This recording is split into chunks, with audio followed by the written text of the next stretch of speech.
Hello, welcome back. I can't believe it. Today's video is going to be my Pan That Palette finale for 2019. I have been working on the Too Faced Chocolate Bar palette. If you want to catch up, I have a whole playlist, so you can check that out. That'll be in the description box. Also my Project Pan playlist. And stay tuned because I will be introducing a new Pan That palette probably within the next 1.5 weeks or so. I will be doing something a little bit different for my next Pan That palette, but I'm very, very excited. Anyway, let's just get into this finale. Alrighty, I've been working on the Too Faced Chocolate Bar, and I will go ahead and just insert all the photos from the whole year in a progression so that you can see the progress from the very beginning.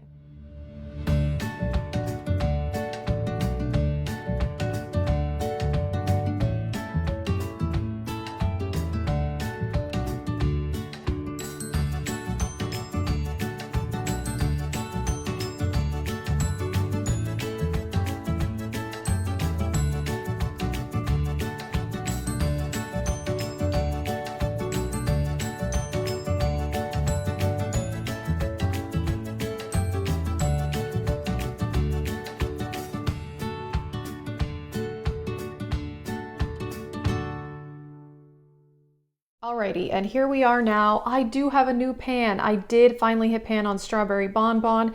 This is pretty much the only color I was working on in this palette for the last month.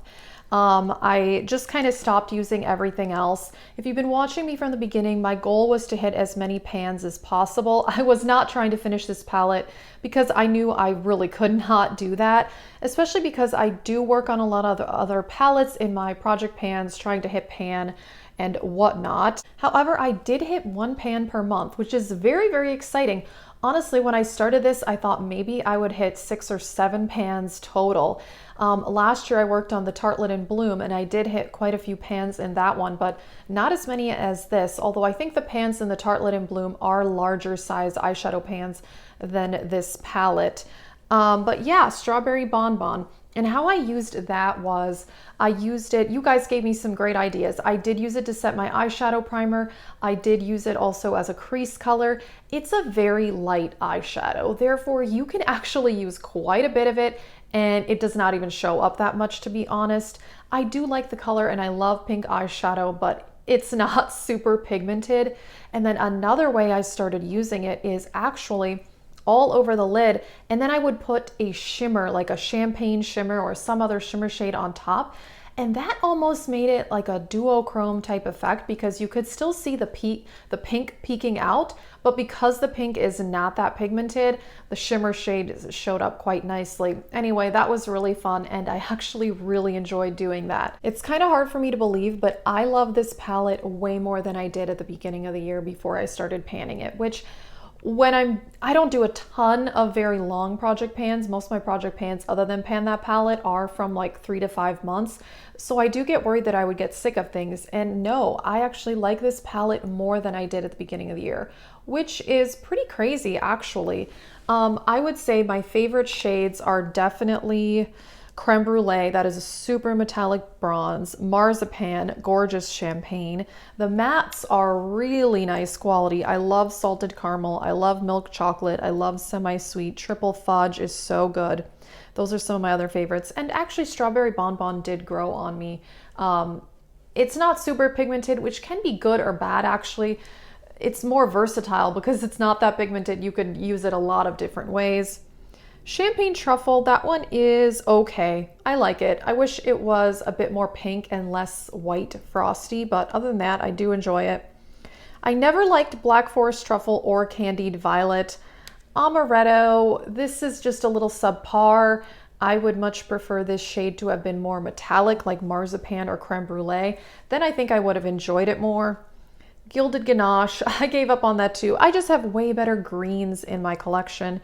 But on the whole, I really, really enjoy this palette. I will not be getting rid of it. A few people did ask me if I'm going to declutter this at the end of the year. Definitely not. I really enjoy it and I think it's fine. It still smells like chocolate. Mine is actually not that old. I bought this in 2017. Therefore, I really haven't had it for that long. I think this palette came out several years before that.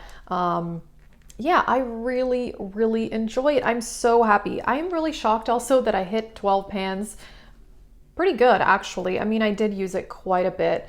Last year, my Tartelette in Bloom, I probably used it a little bit less, but I rarely did a full eye look with this palette. I was usually combining it with other eyeshadow palettes in my collection. It's kind of funny because actually holding this, I feel like it does feel lighter than it did at the beginning of the year because I've been picking up this palette every single day, and I do have the semi-sweet, and when I was holding that one, I could feel that it's heavier. That's kind of cool, actually. I know a lot of people weigh their project pan items and pan that palettes. I don't do that because I don't have one of those little scales, but that is kind of fun to see. Yeah, that is it for this video. Not much else to say. I still love the palette. I am so happy that I hit 12 pans. I'm actually pretty shocked. I did not think I would do this well, but I did use this palette almost every single day that I did makeup. I used either one shade or, you know, sometimes 3 or 4 depending on the look, and I truly enjoy it. I still love it. I think it's a really nice neutral palette. I don't know that I would say it's the best neutral palette. I have some other neutral palettes that I probably like better, but this is really nice and it has a lot of variety of neutral shades. Yeah, that is it. If you're interested, you can check out my Pan That Palette playlist, my Project Pan playlist, and stay tuned. I will be introducing a new Pan That Palette and several new project pans for the new year. That is it, and thank you for watching.